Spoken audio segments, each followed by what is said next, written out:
Hi, welcome to our presentation. We present our work that improves efficiency of automated elimination of false positives. This work is in collaboration with Professor Alexander Srebrenik from Eindhoven University of Technology. Static analysis helps to detect common programming errors without executing the code.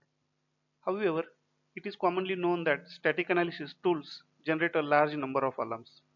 The alarms generated are warning messages to the user, and they need to be manually inspected by the user to identify errors from them. To reduce the number of alarms, automated post-processing of alarms using model checking has been proposed. We call this post-processing AFPE. In AFPE, assertions are generated corresponding to alarms. The assertions are verified using a model checker, and alarms are eliminated as false positives if their corresponding assertions hold. To scale model checking on large systems, combinations of other techniques are used. Commonly used techniques are application level slicing, verification using context expansion, and verification context level slicing. In context level slicing, the code to be verified is sliced before each model checking call. This combination of techniques helps to eliminate false positives, which could have not been eliminated otherwise.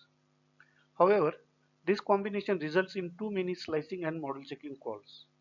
For example, consider the alarm shown on right hand side.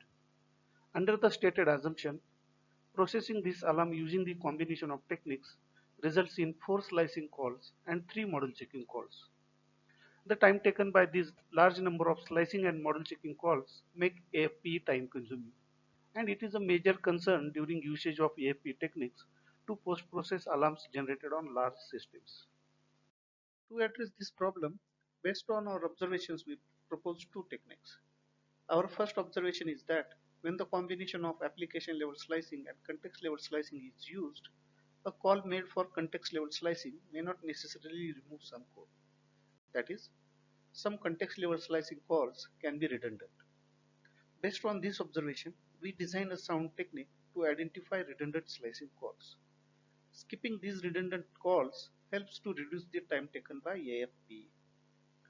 In our technique, we identify a context level slicing call as useful only if an assignment in the function to be verified is a data dependency of a variable used in caller of that function, and the same assignment is not a data dependency of any variable used in that function.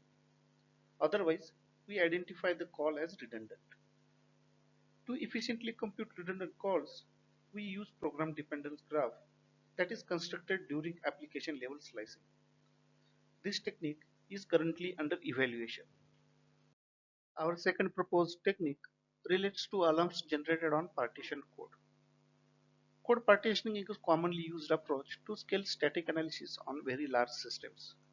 In this approach, a large system is broken into multiple small and analyzable modules called partitions. Each partition is then analyzed by treating it as a separate application and taking conservative approach for the variables that are shared with other partitions. Since two or more partitions can overlap, two or more alarms can be generated for a same point of interest. We call such alarms common POI alarms. The example on right hand side shows example of two common POI alarms generated on partitions 1 and 2. We observe that post-processing such common POI alarms for AFP can result in repetitive slicing and model checking calls.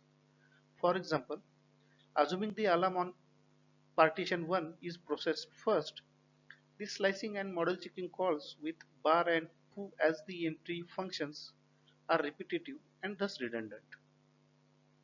Based on this observation, we implement a memoization to reuse results across partitions for such repetitive calls.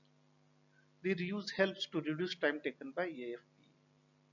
We evaluated the second technique using 4 open source and 1 industry partition code applications. We observed that the reuse of results across the partitions reduced the AFP time by up to 56%, while the median reduction being 12%. We have demonstrated that processing alarms for AFP using the combination of techniques suffers from redundancy problem. Based on our observations, We have designed two techniques and the initial results are promising.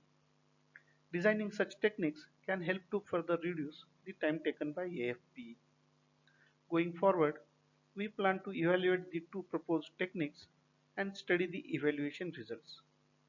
We have identified several improvisations to the first technique so that more calls can be identified as redundant. We plan to implement these improvements and evaluate them. On similar lines, we plan to design another technique to skip slicing and model checking calls by taking into account the history of model checking calls performed. Thank you. Here are our two thought-provoking questions. First, are developers from industry really using the software engineering practices and techniques being researched by us? Second, with the hype in machine learning, are we sometimes unnecessarily using it in tasks in source code analysis and manipulation, and even in software engineering?